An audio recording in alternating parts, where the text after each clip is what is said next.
because we are being joined right now by a cricketing legend in his own right, Mr. Saba Karim, a hero to a lot of us 90s kids. Thank you so much for joining us in the Mirna studio, sir. And thank you for reminding me that I used to play in the 90s. Well, to a lot of us, I'd almost forgotten that. To a lot of us, the 90s is the golden generation, which is why I think there are so many people who are so happy with Rahul Dravid's victory as well. Yes. Saba, your first, how do you feel as someone, perhaps more than any of us, you can identify what these players are going through? The joy of bringing glory to your motherland, the joy of being recognized as the best in the world and having a trophy to show it. It is something that they're all going to remember for the rest of their lives. Yes, and the wait has been quite endless. Yes. Because India came so close to winning on so many occasions. And I'm talking about the entire ICC event. 2014, we made to the finals of the World Cup T20, and I remember distinctly because I was a selector then. 2013, we had won the Champions Trophy, and we felt that that is the time when India could go on to win many more ICC events. Unfortunately, that did not happen. As I mentioned, 2014, we had a very good side. We lost in the finals to Sri Lanka in the World Cup T20. Then again, couple of ICC events in which we lost in the semi-finals. The last two Test Championship finals, we lost last year's One Day World Cup, which everybody is aware of. So we had come tantalizingly close to winning such ICC events. So I think that is why this has been a heavy burden, which has been kind of done with now by the Indian side. And that is the biggest reason why Rohit Sharma wanted to play in this World Cup, because he realized that his time was up in terms of T20 cricket, and he had to give it his best shot. No wonder he convinced Rahul Dravid to stay on board. And both of them, along with Ajit Agarkar and company, they were able to devise a strategy in terms of finding the right resources who can play the brand of cricket that Rohit Sharma wanted India to play. Having had this experience of playing international cricket, on top of that T20 cricket at that level, Rohit Sharma is aware of the fact that to win World Cup events, number one is to have depth in your batting. Number two is to have that aggressive attitude when you go out to bat. See, intent at times cannot be measured, but intent can be visibly seen. So even on difficult tracks, if you notice in this season's World Cup, India had always showed intent. Even in New York, when the wicket was treacherous, still they were able to maintain that aggression, whether it is from Rohit Sharma, Virat Kohli, Akshar Patel, Rishabh Pant, Surya Kumar Yadav, whoever came into bat, Hardik Pandya, Ravindra Jadeja, they were all looking to score runs at a brisk pace.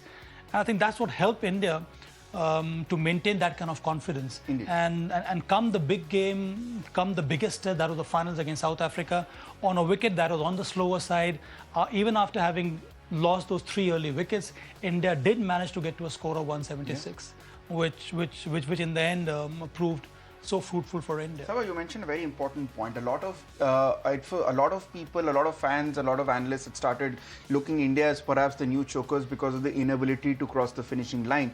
But what a lot of people also forget and also undervalue the fact that yes, knockout games can go 50-50 always, but the fact still remains that we kept reaching these knockout games in every tournament. We were never knocked out in the opening rounds, like in Australia have been, or in England have been, or Pakistan have been so many times. And in the last 12 months, we have reached the finals in the main tournaments of each of the 3 formats which we have played in. That speaks volumes of the consistency, of the stability, and the foresightedness in the selection panel as well as the coaching staff. And it's only fair that that's finally been rewarded with a victory today. This is not a victory on fluke. This is not a victory which we have done as a fluke. It has been won on merit, and one which justifies us stand as the #1 cricketing power in the world. That is what the pressure was building up. That is why it was so essential for the Indian side to win this World Cup, because we had come so close. We've had a very consistent run. And that is why now India, whenever they play an ICC event, India is always the favorite. Even in bilateral engagement, whether they play at home or abroad or outside the subcontinent, India always remains the favorite, because we have such excellent players, such talented individuals in the side. That is why all the Indian cricket fans, including BCCI, including the Indian players, right now they were all waiting for a win like this. They really had to work very hard. And I think Rahul Dravid and Rohit Sharma, they were able to carve this victory because they could understand the evolution the sport had taken, more so in T20 cricket. And that is why I've always maintained this. In order to win World Cup, which Australia has done so many times, they've always succeeded in remaining ahead of the opposition, and the only way you can do that is by looking ahead. The only way you can do that is by having that kind of a vision that will help you understand the dynamics of the modern game. And I think that is why this World Cup victory is a testimony of the fact that Indian team, Rohit Sharma, Rahul Dravid, and the entire side, the entire setup, they were able to think ahead. They were able to remain ahead of the opposition by playing this kind of cricket. And I think for that, full kudos to the Indian side. And I also feel now that this should kickstart India's dominance in international cricket. There are so many ICC events coming up. We have the Test Championship final. If hopefully India should qualify, then we have the Champions Trophy. Then again, 27, 26, we'll have the T20 World Cup. 27, we'll have the One Day World Cup.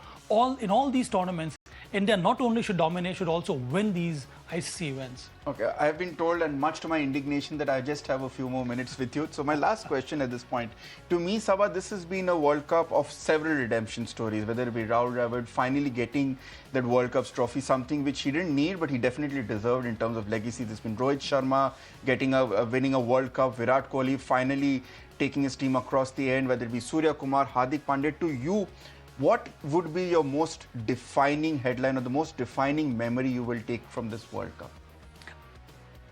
I think, redemption is a very wonderful word to use, but I look at this as a resurgence of Rohit Sharma as a captain, as a human being. Because for him to rise after that November defeat to Australia in the World Cup finals requires immense strength, physical strength, and mentally you need to be very strong. That is why he took a long time. And for him to admit that he suffered and he felt hurt, and he was dismayed by India's performance in the finals against Australia. For him to recover from there and to take his own time and then to emerge as the captain of this World Cup T20 side speaks highly of his character and his personality. Absolutely. I think this World Cup win in entirety, if you have to look at it, then I think it is a strong reflection of Rohit Sharma's character and his personality that we have seen on the ground. Unfortunately, Saba, I'm completely out of time, but what a wonderful way to end it at this point. The man of the hour, as you see very fittingly on your screen at this point. Thank you so much, viewers, for joining us. We're heading to a short break. We continue our coverage of India's victory. Stay tuned.